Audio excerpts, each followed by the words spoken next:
who dealt with other organized tribes probably for an area of over 200 miles.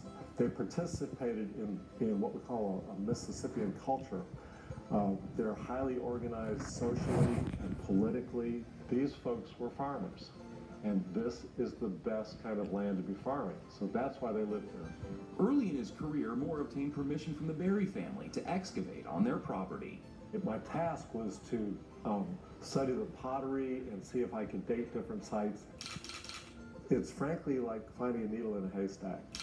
I was very lucky when I was out here in 1986.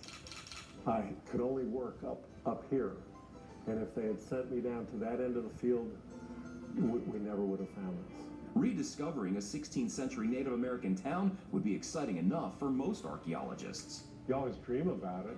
But what Moore found was something else.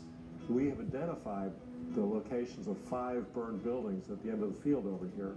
We think those are the buildings that his men lived in, and then the fort is right over here.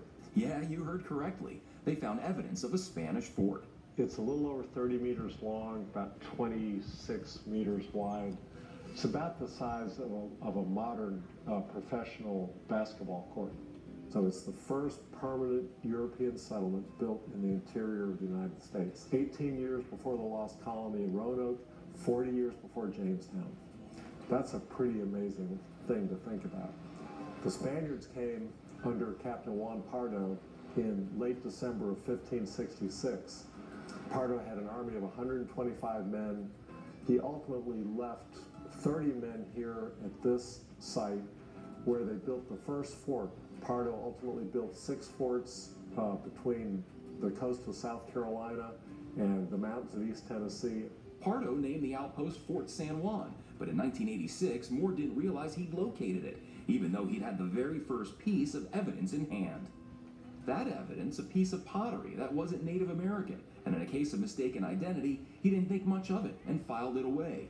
But a few years later, his colleague, Dr. Rob Beck, found a similar piece. And he took the pottery to the archaeologists at UGA, and they said it was 16th century Spanish pottery. And I said, when he called me, I said, I've got stuff just like that, but it had been identified by folks here in North Carolina as 18th century Moravian pottery. And there's some similarities, plus no one here ever expected to have 16th century Spanish pottery here. But in fact, it was.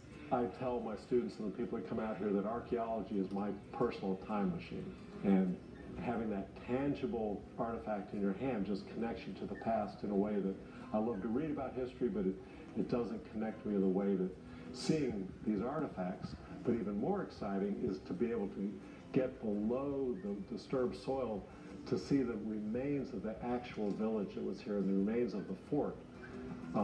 And that's what archaeology is all about, is being able to contextualize, find out where these artifacts came from to really be able to understand them better. So you might be asking,